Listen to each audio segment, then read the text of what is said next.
70평생을 살아오면서 가장 행복해야 할 날이었습니다. 화려한 연회장의 흥겨운 노랫소리와 사람들의 웃음소리가 아직도 귓가에 맴도는 듯했습니다.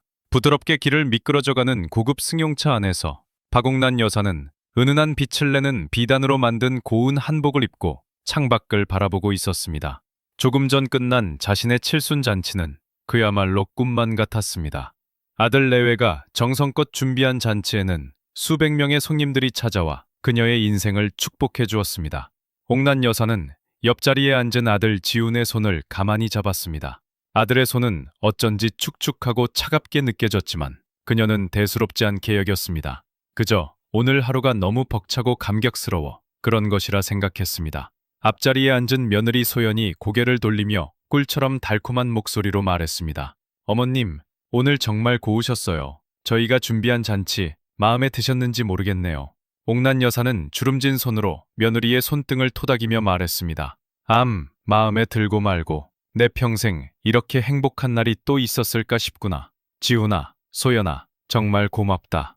아들 지훈은 어머니의 눈을 마주치지 못하고 그저 창밖의 도시 불빛을 바라볼 뿐이었습니다. 마치 그 불빛 속에 숨고 싶다는 듯이 말입니다. 소연은 비단으로 감싼 칼날 같은 미소를 지으며 말을 이었습니다. 어머님, 이게 끝이 아니랍니다. 저희가 어머님을 위해 진짜 큰 선물을 준비했어요. 이제껏 고생만 하셨으니 아무런 걱정 없이 편히 쉬실 수 있는 곳으로 모시려고요.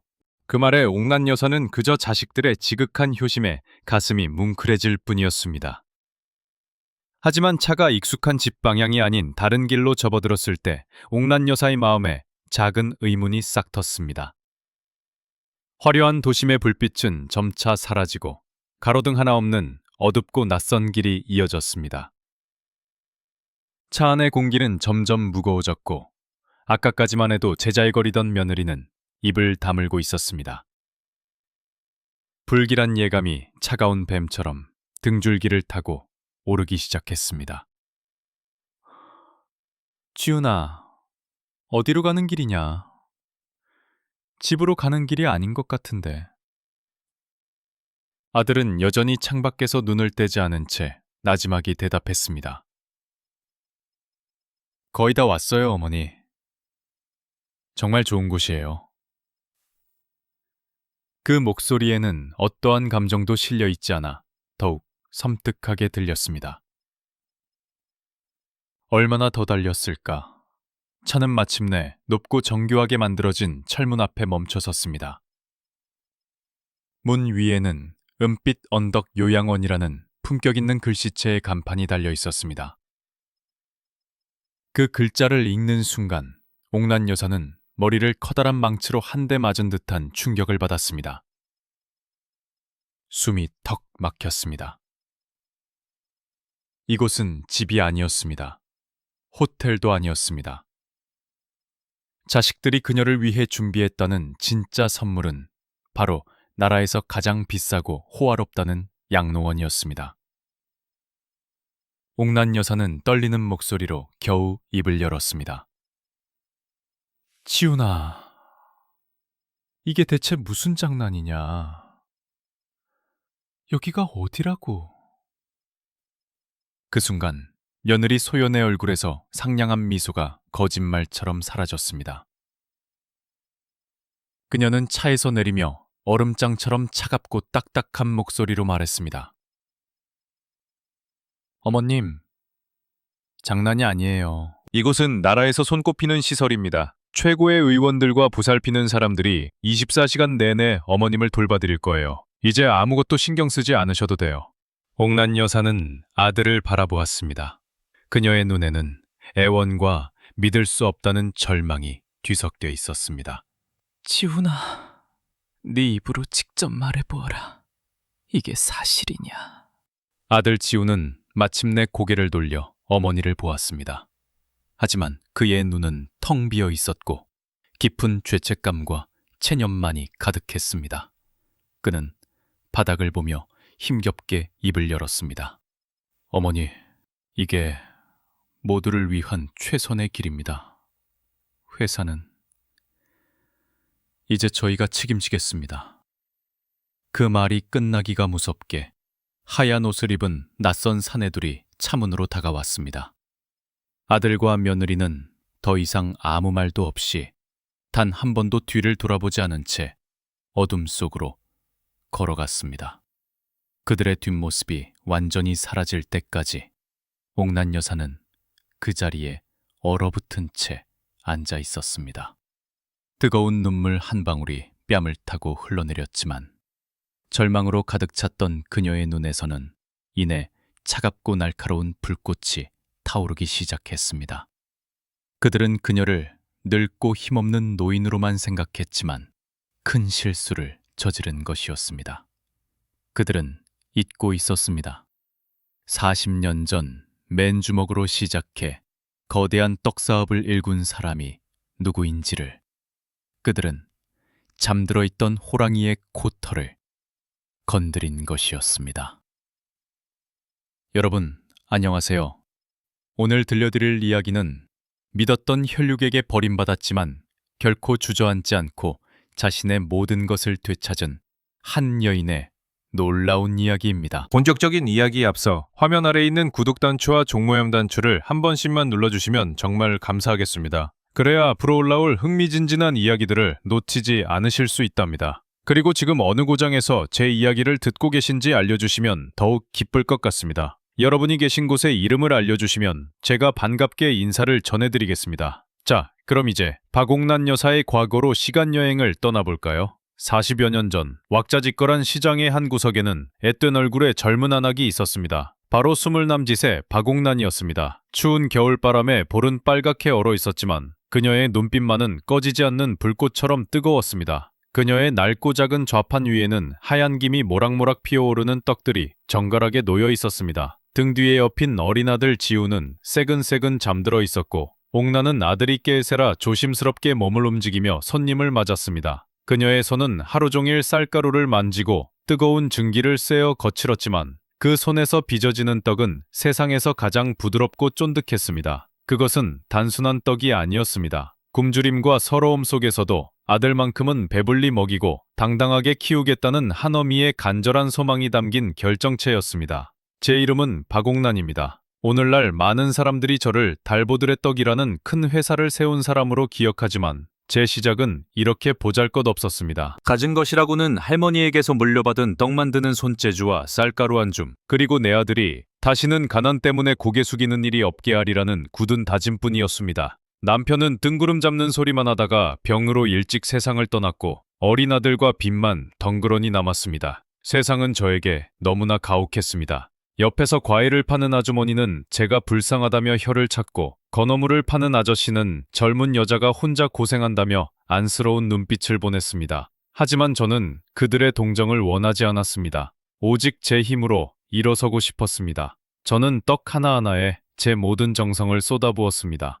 매일 새벽 별을 보며 일어나 가장 좋은 쌀을 직접 골랐고 밤늦게까지 잠을 줄여가며 팥이며 콩이며 고물을 만들었습니다. 다른 가게들이 값싼 재료를 섞었을 때도 저는 고집스럽게 가장 좋은 재료만을 사용했습니다. 떡은 정직해야 한다. 먹는 것으로 장난을 치면 하늘이 노하신다는 것이 제 철칙이었습니다. 처음에는 제 떡을 거들떠보는 사람이 거의 없었습니다. 하지만 한번 맛본 사람들은 반드시 다시 찾아왔습니다. 아이고, 이 집 떡은 다르네.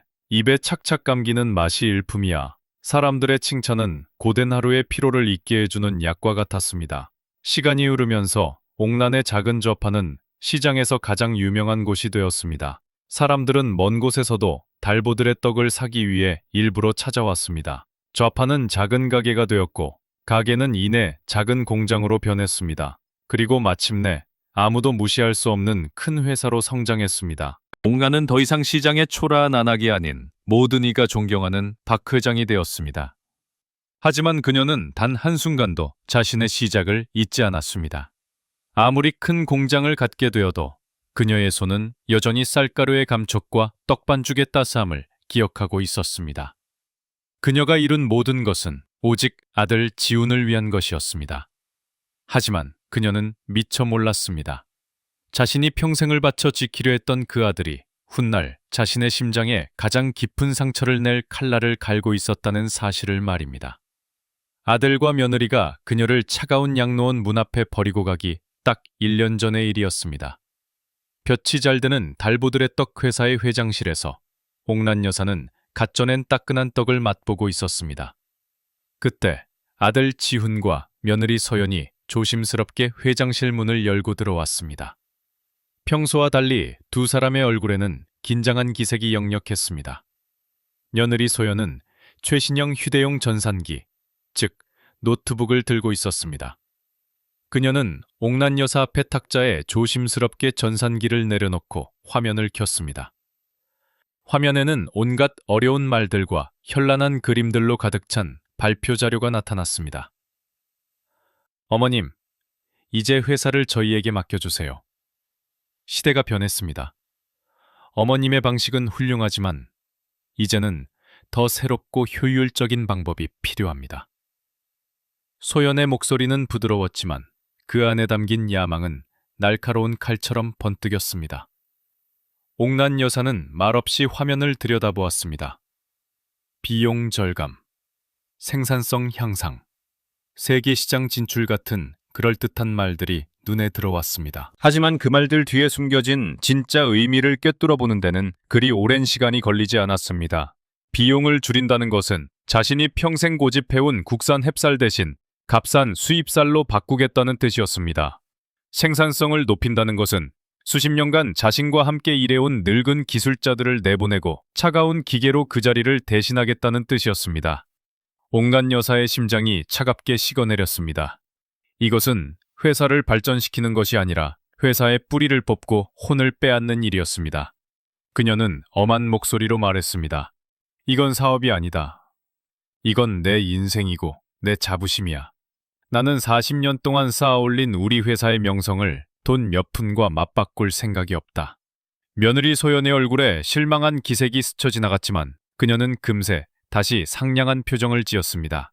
그때까지 조용히 있던 아들 지훈이 어머니의 손을 잡으며 간절한 목소리로 말했습니다. 어머니, 저희를 믿어주세요. 저희는 결코 어머님의 뜻을 저버리지 않을 겁니다. 오히려 어머님의 유산을 더 크게 키워서 세상 사람들이 모두 우러러보게 만들고 싶습니다. 제발 저희에게 기회를 한 번만 주세요. 아들의 눈빛은 진심으로 가득 차 보였습니다. 옥란 여사의 마음이 흔들렸습니다. 평생을 아들 하나만 바라보고 살아온 그녀였습니다. 아들이 저렇게까지 원하는데 어미 된 도리로 더 이상 외면할 수는 없었습니다. 그녀는 자식들이 자신의 철학을 이해하고 지켜줄 것이라 믿고 싶었습니다. 며칠 후 옥란 여사는 남몰래 자신의 오랜 법률 대리인을 찾아갔습니다. 그는 지난 20년간 옥란 여사의 모든 재산을 관리하며 꾸준히 일을 도맡아온 믿음직한 사람이었습니다. 옥란 여사는 그에게 자신의 결심을 털어놓았습니다. 아이들에게 회사의 운영을 맡기려고 합니다. 하지만 모든 것을 넘겨주는 것은 아닙니다. 제가 뒤에서 지켜볼 수 있도록 안전장치를 마련해 주십시오. 법률 대리인은 잠시 생각에 잠기더니 고개를 끄덕였습니다. 회장님, 아주 좋은 생각이십니다. 회사의 경영권은 넘겨주시되 소유권은 회장님께서 계속 가지고 계시는 신탁 계약을 만들겠습니다. 그리고 그 안에 아주 특별한 조항을 하나 넣지요. 옥란 여사는 궁금한 눈으로 그를 바라보았습니다. 특별한 조항이라니요? 법률 대리인은 안경을 고쳤으며 단호한 목소리로 말했습니다. 이름하여 장인의 규약입니다. 만약 회사의 핵심 가치인 떡의 품질이 떨어지거나 제가 정해놓은 금지된 재료, 즉 값싼 수입 재료를 사용하거나 회사의 명성에 심각한 해를 끼치는 일이 발생할 경우 회장님께서 즉시 모든 권한을 되찾아올 수 있다는 내용입니다. 이 조항의 존재는 아드님 내외에게는 비밀로 하겠습니다. 옥란 여사는 그제야 안심이 되었습니다. 이것이야말로 자신의 유산을 지킬 수 있는 마지막 보루였습니다. 그녀는 서류에 조용히 자신의 이름을 적었습니다. 아들과 며느리에게 기회를 주되 그들이 선을 넘지 않도록 든든한 울타리를 쳐둔 것이었습니다. 그녀는 이것으로 모든 것이 잘 해결될 것이라 굳게 믿었습니다. 하지만 그것은 그녀의 마지막 희망이자 가장 큰 착각이었습니다. 아들 내외에게 회사 운영을 맡긴 지 반년쯤 지났을 때였습니다. 옥난 여사는 마음 한구석에 불안감을 떨칠 수가 없었습니다. 그녀는 아무런 예고 없이 자신이 평생을 바친 달보들의 떡 공장을 찾아갔습니다. 공장 문을 들어서는 순간 그녀는 무언가 잘못되었다는 것을 직감했습니다. 예전 같으면 구수한 떡지는 냄새와 달콤한 고물 냄새가 진동했을 공장 안은 역한 기름 냄새와 정체를 알 수 없는 화학약품 냄새로 가득했습니다. 그리고 더 이상 정겨운 사람들의 목소리도 들리지 않았습니다. 자신과 함께 청춘을 바쳤던 오랜 기술자들은 보이지 않고 낯선 젊은이들이 무표정한 얼굴로 시끄러운 기계를 조작하고 있을 뿐이었습니다. 마치 사람의 온기가 사라진 텅 빈 껍데기 같았습니다. 옥난 여사는 심장이 내려앉는 기분으로 원료 창고문을 열었습니다. 그곳에서 그녀는 평생 잊을 수 없는 광경을 목격했습니다. 창고 한쪽 구석에는 분명 자신이 계약했던 2000의 최고급 햅쌀포대가 쌓여 있었습니다. 하지만 그 반대편에는 출처를 알 수 없는 값싼 중국산 쌀포대가 산더미처럼 쌓여 있었습니다. 심지어 팥고물 대신 정체 모를 갈색 가루가 담긴 통들도 보였습니다. 손이 부들부들 떨렸습니다. 이것은 단순한 원가 절감이 아니었습니다. 이것은 고객과의 약속을 저버리는 행위이자 자신의 인생을 송두리째 부정하는 배신이었습니다. 그녀는 말없이 창고문을 닫고 공장을 나섰습니다. 공장 정문에서 자신을 발견하고 허둥지둥 달려오는 아들 지훈의 얼굴을 보았지만 아무 말도 하고 싶지 않았습니다. 그날 저녁, 옥난 여사의 집에는 무거운 침묵이 흘렀습니다. 그녀는 낮에 공장에서 몰래 가져온 떡 한 조각을 아들과 며느리 앞에 내놓았습니다. 겉보기에는 예전과 다를 바 없는 떡이었습니다. 이걸 한번 먹어보아라. 이게 정말 우리가 만든 달보들의 떡이 맞더냐? 그녀의 목소리는 분노로 떨리고 있었습니다. 아들 지우는 차마 떡에 손을 대지 못하고 고개를 숙였습니다. 하지만 며느리 소연은 조금도 거리낌 없이 떡을 한 입 베어 물고는 태연하게 말했습니다. 어머님, 맛만 좋은데요. 요즘 젊은 사람들은 이런 깔끔한 맛을 더 좋아해요. 매출이 15알이나 오른 것이 그 증거 아니겠어요? 어머님은 너무 옛날 방식에만 얽매여 계세요. 그 뻔뻔한 태도에 옥난 여사는 기가 막혔습니다. 그녀는 아들을 바라보며 물었습니다. 지훈아, 너도 그렇게 생각하느냐? 네 어미가 평생을 지켜온 맛이 그저 낡고 쓸모없는 것이 되어버렸느냐? 아들 지훈은 한참 동안 아무 말도 하지 못했습니다. 그는 어머니의 실망 어린 눈빛과 아내의 날카로운 눈빛 사이에서 갈팡질팡했습니다. 마침내 그는 힘겹게 입을 열었습니다. 어머니, 소연이 말이 맞아요. 세상이 변했습니다. 우리도 변해야 살아남을 수 있어요. 그 말을 듣는 순간 옥난 여사는 자신의 아들이 완전히 변해버렸다는 것을 깨달았습니다. 순수하고 착했던 아들은 더 이상 없었습니다. 그 자리에는 야망의 눈이 먼 아내의 꼭두각시가 되어버린 낯선 남자만이 앉아 있을 뿐이었습니다. 아들에 대한 실망감은 그 어떤 배신감보다 더 깊고 아프게 그녀의 가슴을 파고들었습니다. 그날 이후 옥난 여사는 자신의 회사에서 철저히 외면당했습니다. 중요한 회의가 있다는 핑계로 공장 출입을 막았고 바쁘다는 핑계로 그녀의 전화를 받지 않았습니다. 그녀는 자신이 평생을 바쳐 이룩한 왕국에서 쫓겨난 늙은 여왕 신세가 되어버렸습니다. 자식들은 더 이상 그녀의 조언을 구하지 않았고 마치 귀찮은 짐처럼 여기기 시작했습니다. 긴장감은 날마다 높아져만 갔고 마침내 터질 것 같은 팽팽한 활시위처럼 위태로운 시간이 흘러가고 있었습니다. 다시 현재로 돌아와 은빛 언덕 요양원의 차갑고 정갈한 방 안. 박옥란 여사는 아무런 장식도 없는 새하얀 벽을 물끄러미 바라보고 있었습니다. 칠순잔치에 화려했던 기억과 아들 내외의 냉정한 배신이 뒤섞여 머릿속이 혼란스러웠습니다. 분노와 슬픔이 파도처럼 밀려왔지만 그녀는 눈물을 흘리지 않았습니다. 대신 그녀의 마음속에서는 차가운 분노가 얼음처럼 단단하게 굳어가고 있었습니다. 그녀는 자신의 주름진 두 손을 내려다보았습니다. 이 손은 40년간 쌀을 씻고 반죽을 치대며 굳은 살이 박인 손이었습니다. 이 손으로 무에서 유를 창조했고 작은 떡집을 나라에서 손꼽히는 큰 회사로 키워냈습니다. 이런 손을 가진 자신이 이런 무균실 같은 곳에서 무력하게 쓰러져 갈 수는 없었습니다. 그녀의 눈에서 절망의 빛이 사라지고 그 자리에 예리하게 베려진 칼날 같은 결심이 섰습니다. 그녀는 울부짖거나 문을 두드리는 대신 조용히 생각에 잠겼습니다. 이곳에 끌려오면서 보았던 모든 것을 필사적으로 기억해냈습니다. 새벽 4시가 되면 밤근무자와 낮근무자가 교대하며 잠시 감시가 소홀해진다는 것, 복도 끝 세탁실로 향하는 음식 운반용 승강기가 있다는 것, 그리고 세탁실 구석의 작은 창문은 낡아서 잘 잠기지 않는다는 것을 똑똑히 보았습니다. 그녀는 소리를 지르며 저항하는 것이 가장 어리석은 행동임을 잘 알고 있었습니다. 약한 모습을 보일수록 적은 더 강하게 올가맬 것이기 때문입니다. 그녀는 철저하게 계획을 세우기 시작했습니다. 그녀의 머리는 이제 슬픔에 잠긴 늙은 어머니의 머리가 아니라 위기 상황을 타개할 전략을 짜는 노련한 사업가의 머리로 변해 있었습니다. 그날 밤 깊은 어둠이 요양원을 감쌌을 때 옥난 여사의 방에서 고통스러운 신음소리가 새어나왔습니다. 그녀는 침대 옆 탁자를 일부러 넘어뜨리며 가슴을 부여잡고 쓰러지는 연기를 했습니다. 쿵 하는 소리에 놀라 달려온 젊은 간호사는 당황하여 허둥지둥 의원을 부르러 달려갔습니다.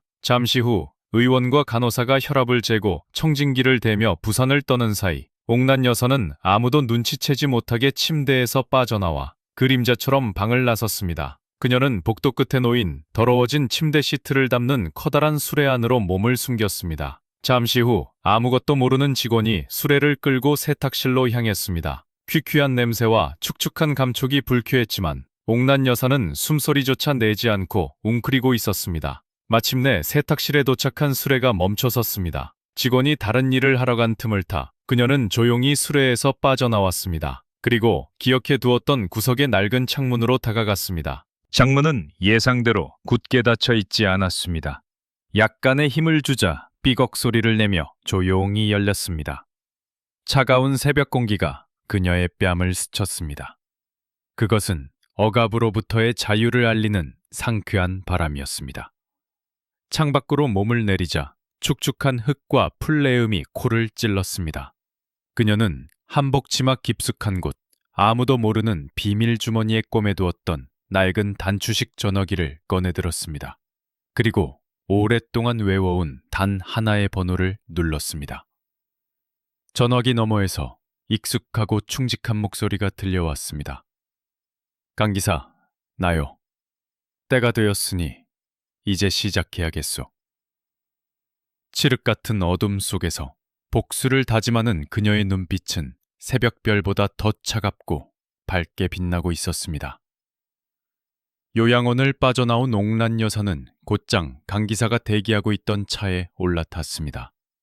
그녀가 향한 곳은 서울의 번화가 한복판에 있는 낡고 허름한 건물 꼭대기층이었습니다. 겉보기에는 아무도 살지 않는 폐가 같았지만 그곳은 옥란 여사가 10수년 전부터 아무도 모르게 마련해둔 비밀스러운 안식처이자 작전 본부였습니다. 안으로 들어서자 바깥의 허름한 모습과는 전혀 다른 세상이 펼쳐졌습니다. 방 안은 작지만 깔끔하게 정돈되어 있었고 벽 한쪽에는 달 보드레떡의 모든 거래 내역과 회계장부가 빽빽하게 들어찬 서류장이 자리 잡고 있었습니다.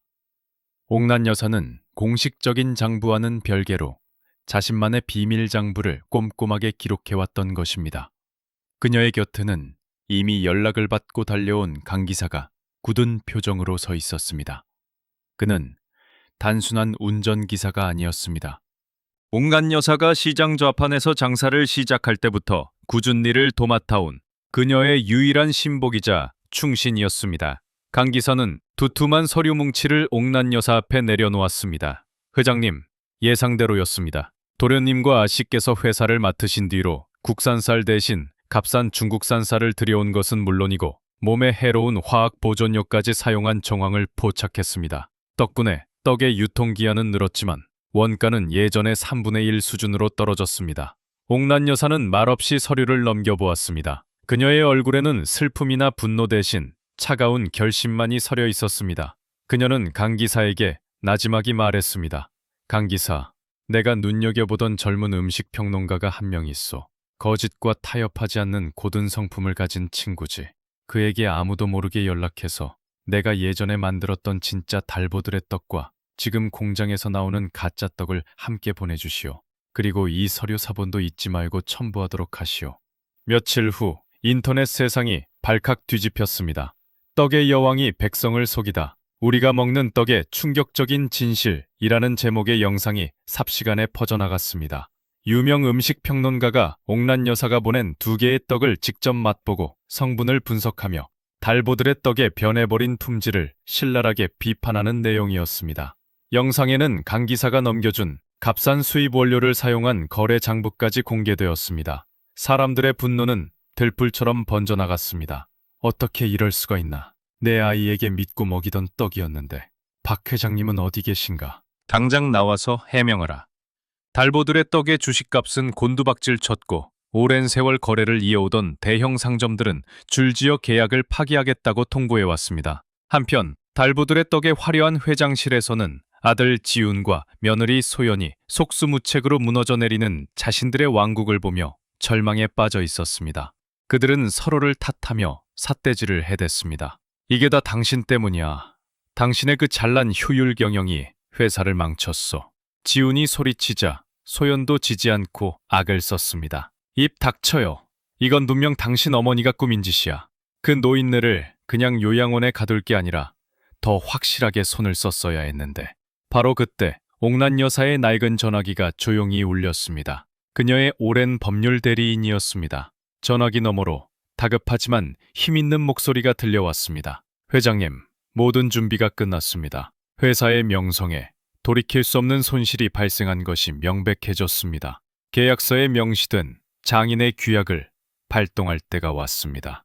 옥란 여사는 비밀 안식처의 창문 너머로 어둠에 잠긴 서울의 야경을 내려다보았습니다. 그녀는 조용히 하지만 그 어떤 말보다 단호하게 대답했습니다. 이제 때가 되었군요. 그녀의 복수는 이제 막 서막을 올렸을 뿐이었습니다. 다음 날 아침 달보들의 떡 본사 회의실은 그야말로 살얼음판 같았습니다.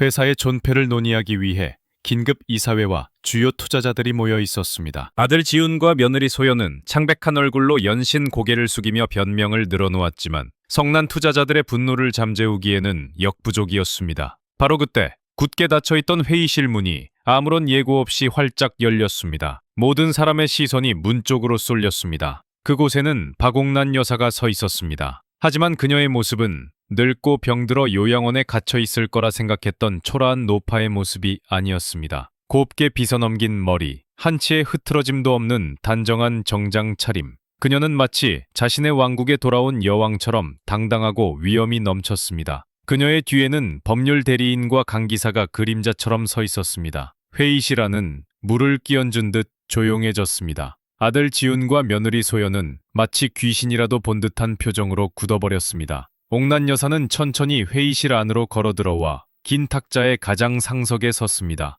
그리고 자신의 손으로 직접 쓴 낡은 장부 하나를 탁자 위에 조용히 내려놓았습니다. 나는 이 회사를 맨손으로 일구었어. 내 젊음과 눈물을 이곳에 모두 쏟아부었지. 그런데 당신들은 고작 돈 몇 푼을 아끼기 위해 회사의 심장을 팔아넘기려 했어. 당신들이 훔치려 한 것은 단순히 내 회사가 아니야. 그것은 내 인생 그 자체였어. 그녀의 목소리는 나지막했지만 회의실 전체를 압도하는 힘이 있었습니다. 며느리 소연이 정신을 차리고 날카롭게 소리쳤습니다. 당신이 어떻게 여기에?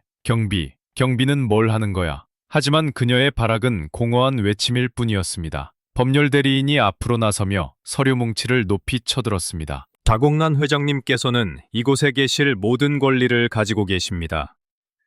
신탁계약서 제4조 7항, 일명 장인의 규약에 따라 회사의 품질과 명성에 심각한 손실을 끼친 현 경영진은 모든 권한을 박탈당하며 회사의 모든 운영권은 창업주이자 유일한 소유주이신 박옥란 회장님께 즉시 귀속됩니다. 법률 대리인이 서류를 이사들에게 건네자 회의실 안은 술렁이기 시작했습니다. 아들 지우는 의자에 주저앉아 얼굴을 감싸쥐었고 며느리 소연은 도끼 어린 눈으로 옥란 여사를 쏘아보았지만 이미 모든 것이 끝났다는 것을 깨달은 듯 입술을 깨물었습니다. 옥란 여사는 아들을 바라보았습니다. 그녀의 눈에는 분노가 아닌 깊은 슬픔과 연민이 담겨 있었습니다. 나는 너에게 진정한 왕국을 물려주고 싶었다. 하지만 너는 고작 플라스틱으로 만든 가짜 옥좌에 만족하고 말았구나. 이제 그 자리에서 내려오너라. 두 사람 모두. 1년 후 달보들의 떡 공장은 예전의 활기를 되찾았습니다. 공장 안은 다시 구수한 쌀내음과 달콤한 꿀내음으로 가득 찼습니다. 옥란 여사는 화려한 회장실 대신 소박한 작업복을 입고 젊은 기술자들에게 자신의 비법을 가르치고 있었습니다. 그녀의 얼굴에는 진정한 행복과 만족감이 피어올랐습니다. 그녀는 단순히 회사를 되찾은 것이 아니었습니다. 그녀는 자신의 삶의 의미와 목적을 되찾은 것이었습니다. 어느 날 그녀에게 이름 없는 작은 상자 하나가 배달되었습니다. 상자 안에는 모양은 투박했지만 정성이 느껴지는 떡 몇 개가 들어 있었습니다. 옥란 여사는 떡 한 조각을 천천히 맛보았습니다. 완벽하지는 않았지만 그 안에는 진심 어린 노력과 뉘우침의 맛이 배어 있었습니다. 그녀는 누가 보냈는지 짐작할 수 있었습니다. 들리는 소문에 의하면 아들 레웨는 도시 변두리에서 작은 떡집을 열고 맨바닥부터 다시 시작하고 있다고 했습니다. 옥란 여사는 더 이상 그들을 원망하지 않았습니다. 그것이 그들이 스스로의 힘으로 일어서는 첫걸음임을 알았기 때문입니다. 그녀의 진정한 승리는 빼앗긴 것을 되찾은 데 있는 것이 아니었습니다. 자신의 혼이 담긴 유산을 지켜내고 다음 세대에게 온전히 물려주는 것, 그것이 그녀의 진짜 승리였습니다. 여러분, 오늘 이야기는 여기까지입니다. 그들은 그녀에게서 모든 것을 빼앗았다고 생각했지만 한 가지 중요한 사실을 잊고 있었습니다. 한 사람의 내면에 깊이 뿌리내린 신념과 정신은 결코 빼앗을 수 없다는 것을 말입니다. 진정한 힘은 우리가 가진 것이 아니라 아무것도 없는 곳에서 무엇을 만들어낼 수 있는지에 달려 있습니다. 절대로 다른 사람이 여러분의 영혼을 훔치도록 내버려 두지 마십시오.